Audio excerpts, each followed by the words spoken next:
Welcome to Mike Cooley Radio. Let's get it, cause we gon' get it in.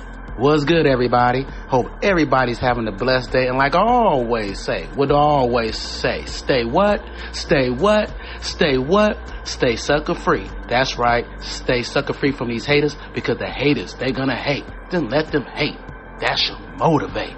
Don't let them take your dreams and make you feel bad because they hating on you. Only God can make your dreams come true. Only God can make everything right for you. Only God can make things where you want it to be. Don't let the haters hate on you. Let them motivate you, and put God first, and write your dreams down. Put your dreams down on a piece of paper and just manifest, all right? Bring it into existence. Make it happen, all right? That's all I have to say about that. Please follow Mike Cooley Radio right now. Follow Mike Cooley Radio on all platforms right now, iHeartRadio, Spotify, Apple Podcasts, and follow me so you can hear all the content that I'm bringing to you guys. And I'm bringing that content. That's right. I'm giving you my 2 points, my perspective on all this. So exactly do what I ask, please. Exactly do what I ask, and please follow. Download episodes also, so you can always go back and listen to me. Also follow me on YouTube. Yes, YouTube. Put in my name, Mike Cooley, and follow me on YouTube. A lot of videos, a lot of stuff I'm doing in the industry is all on YouTube. Other podcasts and videos and everything and audios are all on YouTube. You get to see what I'm doing. Follow me on YouTube and also on all social media platforms, Facebook and Instagram. Follow me, all right? Just type my name in and I will pop up. All right, today we're going to talk about something very, very important. We've been talking about Stephen A. Smith and LeBron James.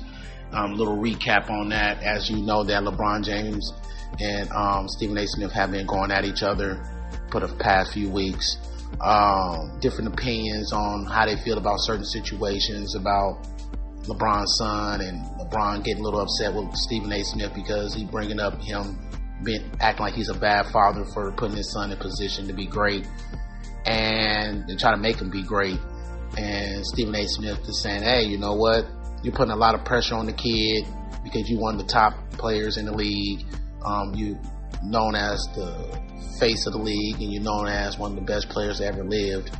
And Stephen A. feels that, hey, the reason why Bronny James is really in the NBA, I feel he feels because of his dad. And that's not a bad thing. It's just that he's saying, hey, keep the spotlight off the kid so he can grow. And I believe that LeBron James took it personal. As a father, we all want to take something personal when it comes to our kids and the way that they feel that we are raising our kids. We're going to feel a certain way about that. And I think LeBron felt a certain way about that. And so they are going back and forth. They both have great opinions. And Skip Bayless has something to say about it. Yeah, Skip Bayless, Stephen A.'s old co-worker, still friends. With Stephen A. Smith, they still close to this day. And Skip Bayless had a lot to say. And I'm going to let you listen to what Skip Bayless has to say about this, and I'll get back with you guys.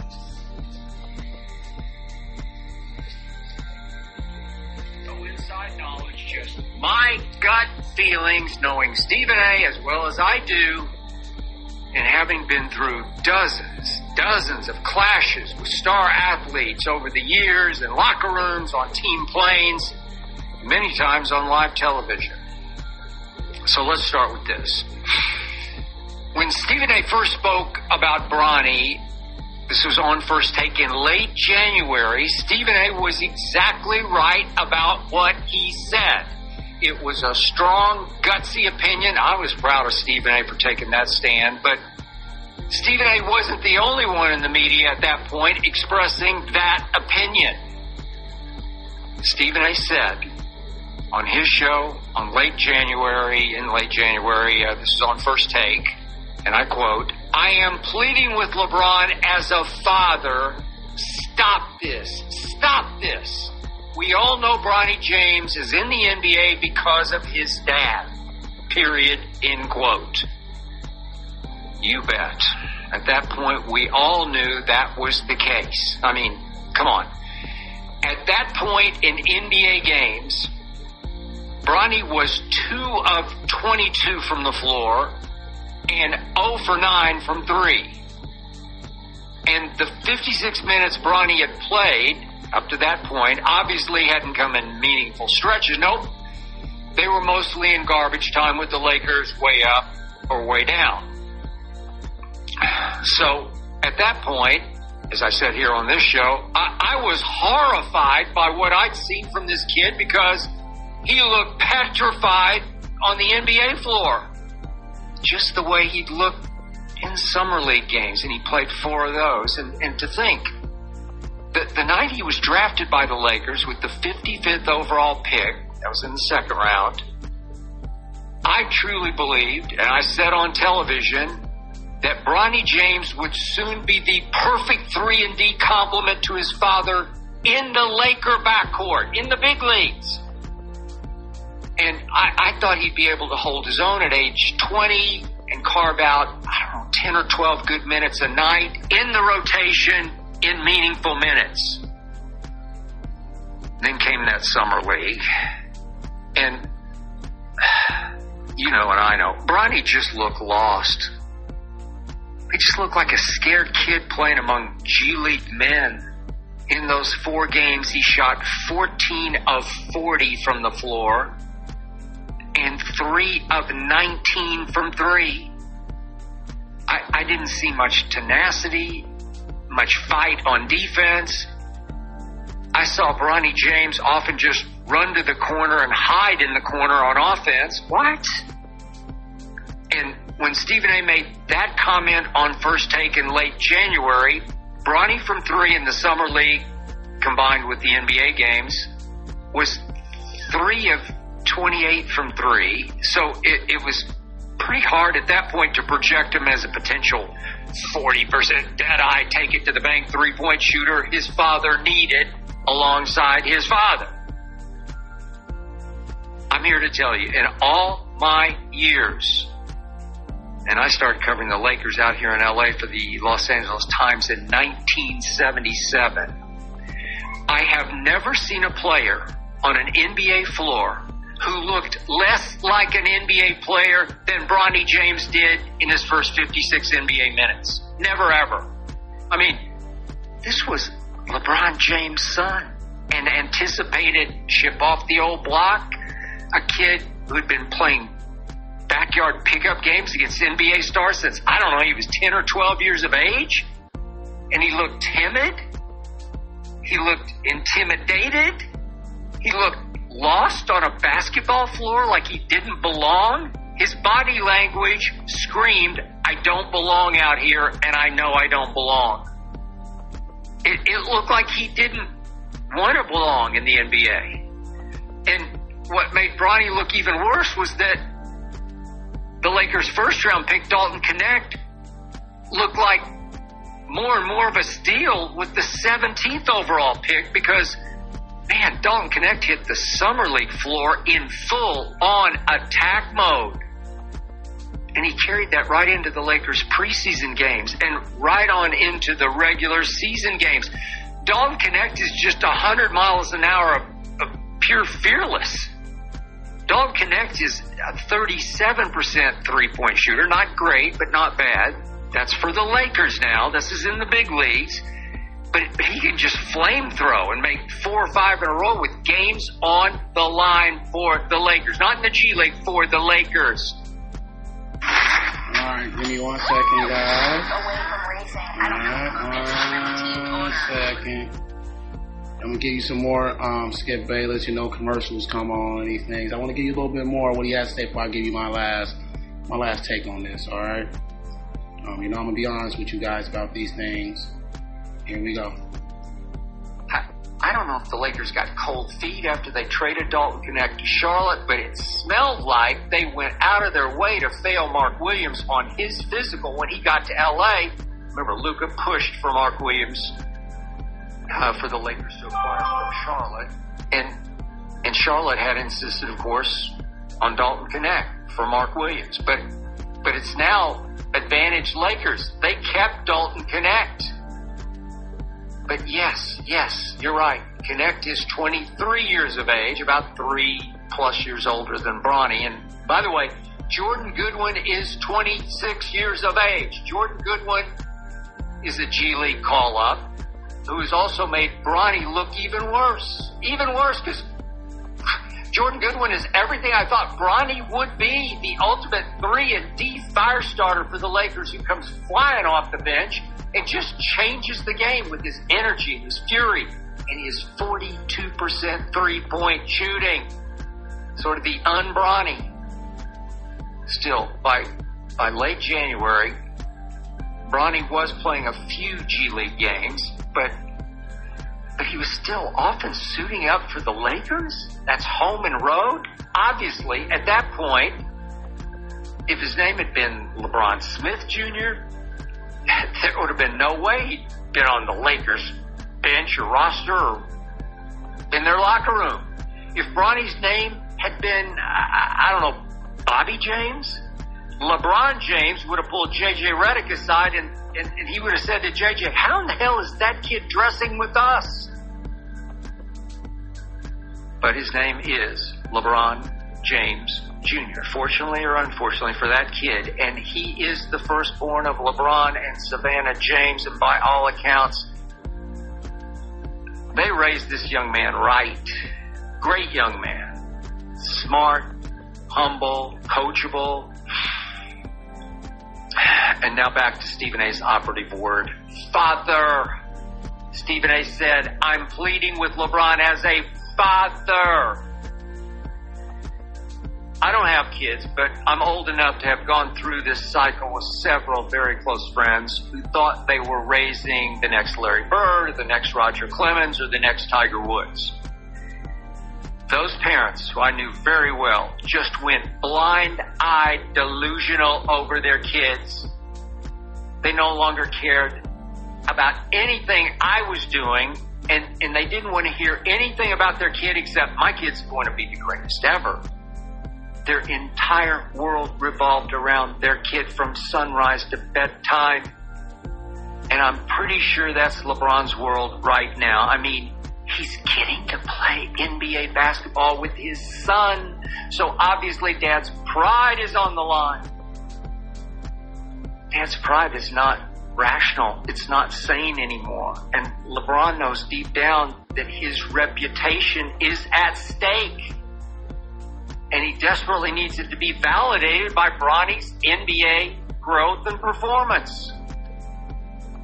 As Stephen A said, we all know Bronny James is in the NBA because of his dad. Bingo! So it was on that fateful Thursday night, March the 6th.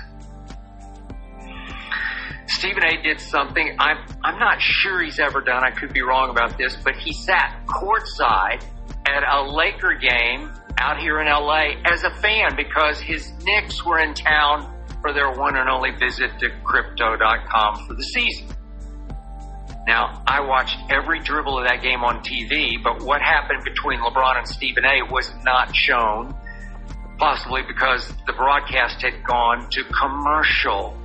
This was during a stoppage of play, some kind of dead ball situation, a timeout, a replay review. I'm not sure what it was, but the game had stopped in the third quarter, and LeBron walked straight over to Stephen A, pretty much blindsided him during the game, and according to Stephen A, said, you got to stop talking shit about my son. You got to stop fucking with my son. That's my son. That's my son.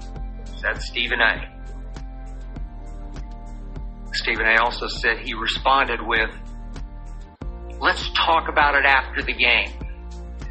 But as he said that, LeBron was turning away and walking back out onto the floor because the game was about to resume. So the entire exchange took, 8 seconds? Now think about this.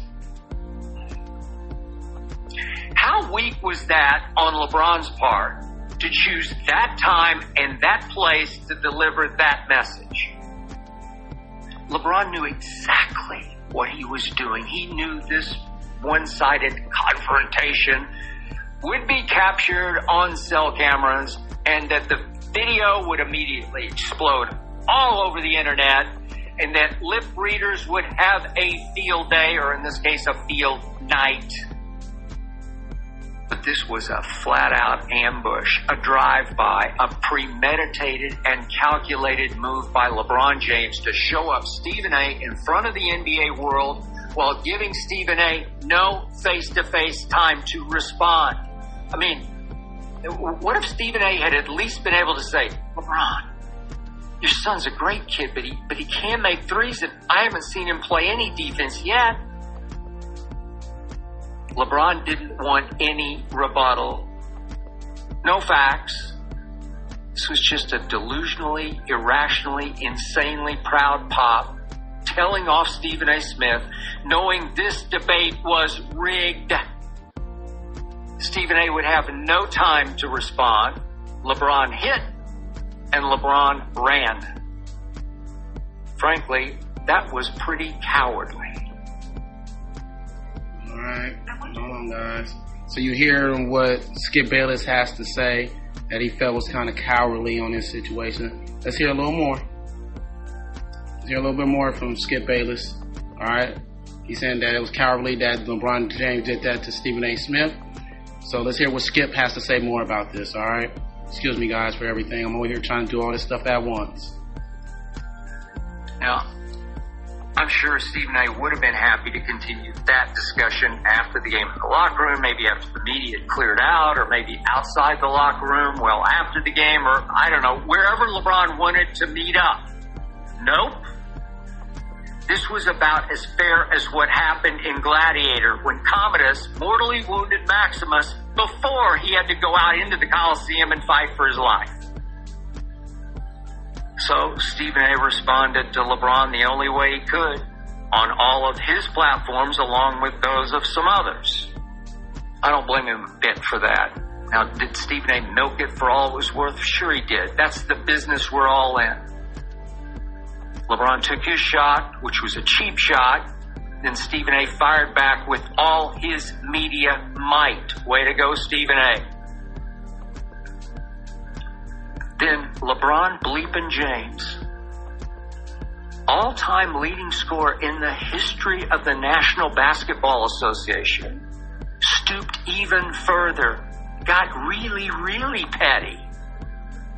He chose to go on another ESPN show, Pat McAfee's, the day before the Lakers played at Indy. McAfee's show is based just outside of Indy. LeBron said on that show that Stephen A. is on a Taylor Swift tour run. It's funny, but a petty shot. LeBron, you might as well be the tour director for that Taylor Swift tour. You might as well be the rocket fuel, because you're acting far more immature than your 20-year-old son ever thought about acting. LeBron, you took all kinds of personal shots at Stephen A. Tighty-whities, eating ice cream. I thought all of the above or below was so beneath your year 22 NBA dignity. Yeah, Stephen A. took it too far, saying he would have swung on LeBron if LeBron had so much as touched him. But LeBron looked even more foolish reposting that video of Stephen A.'s boxing workout. Womp, womp, womp. And yeah, Stephen A. took it way too far and then out of bounds with that Kobe Memorial Service reference. But remember, Stephen A. is the B-side in this beef. LeBron is supposed to be the A-side. Supposed to be. Then LeBron tried on the McAfee show to weasel out of everything by saying, and I quote, that Stephen A. completely missed the whole point. The whole point! Never would I ever not allow people to talk about the sport and criticize players about what they do. That is your job, to criticize. Or to be in a position where if a guy's not performing, that's all part of the game. But when you take it and you get personal with it, it's my job to not only protect my damn household, but protect the players. What? LeBron, is your son an NBA player or is he not? Are you saying this is just your son who gets to wear a Laker uniform and just sit down on the end of the bench because he's your son? Is this like every night's Halloween, he gets to dress up and play NBA player? Is that what you're saying? I don't think so. Look, if you truly believe that Bronny's an NBA player worthy of wearing that uniform on a nightly basis, then he's obviously fair game for anyone in the media to critique. You're speaking out of both sides of mouth. And LeBron, what Stephen A. said in late January was completely fair and completely true. If in fact Bronny's supposed to be an NBA player. But you know what? Maybe this was just the jolt that Bronny needed, because on March the 20th against Milwaukee, now in that game there was no LeBron, no Luka, no Austin Reeves, Bronny got to or had to play 30 minutes in what became a 118-89 blowout loss. He showed some life. He showed some flashes, some real NBA-worthy flashes. He scored 17 points. Then I was pleasantly shocked when, this was 4 days later, in a G League game, Bronny James scored 39 points. 39, 7 rebounds, 4 assists with 4 steals. He made 4 of 8 from 3. Are you kidding? Bronny James in the G League is now averaging 22, 5, and 5, and his three-point shooting has risen all the way to 38%. Okay. Thank you, God. Finally, we're all starting to see a little more of what I thought we'd see from the start. Stephen A. has understandably issued an updated opinion of Bronny, saying now he sees the makings of a potentially bona fide NBA player. So do I. Now, you certainly can argue that both LeBron and Stephen A. look bad as this beef took the low road and pretty much stayed on the low road. Both of them look bad. But the point was, LeBron started it. The point is, LeBron looked way worse. Still think he's the GOAT? Quick timeout. All right, you heard from Skip Bayless. All right, you heard from Skip Bayless. What's you guys' opinion on it? I'm gonna give you a little bit of my thoughts before I end this. All right, let's get really to the point here. Like I told you guys, I was Bronny James since he was in high school. The kid can play basketball. He can pass. He can shoot that basketball. Things went wrong when he ended up having a heart situation when he almost passed. He could have lost his life when he played for USC, and he wasn't the same. He was only 19 years old when he got into the NBA, but we all know that Bronny James, his record didn't show, we talking about his stats, didn't show NBA quality at the beginning. So they're saying, hey, well, he wasn't even, the stats that he had was so low with 4 points, you know, in college. It's like, how the hell would he get in the NBA? Nobody would be able to get in the NBA like with the numbers that he put up in college. Nobody. I don't care who you are. You will never get in the NBA with those numbers. But he did. But I still feel that Bronny put in the work. He went to the combine. He did okay. He did pretty good at the combine. He went in. He did what he has to do. He had to feel it out. Yes, he was struggling at the beginning. Everything's brand new to him. He's still trying to figure out himself, get comfortable. And these are grown men he's playing against, 26-year-old, 22, 25, people that's way older than him, that has more experience than him in the NBA. Even it's the G League, they still have more experience than Bronny in the G League. So yes, he was going to struggle at the beginning. That's what he's supposed to do. You know what I mean? You're supposed to at least give the kid at least a few years, let him go in the G League, let him play in the NBA off and on, and give him at least 2 to 3 years. And then you come back and criticize him because he's a 55th overall pick. Then you go back and criticize him and see later on how he's doing 2 to 3 years from now. And now he's looking great. He's looking great, and he's making progress. Like Skip said, he made 39 points in the G League, 17 points in the NBA game. And so he's doing great now. And he's getting bigger too. I see his muscles, he's getting stronger. You can tell he has his dad's body build. And I think he's going to be a great basketball player. Now, when he be his dad, now y'all asking for too much, because being LeBron James is hard to do when LeBron James' stats are so high, 22 years in the league. You're asking a lot for his son to try to fill those shoes. But he can make his own way. He can make his own way in the NBA and become something successful. So that's all I really have to say about this whole situation. Let me know how you feel. Please follow me, and I'm out. Mike Cooley Radio, let's get it, because we gonna get it in, and I'm out.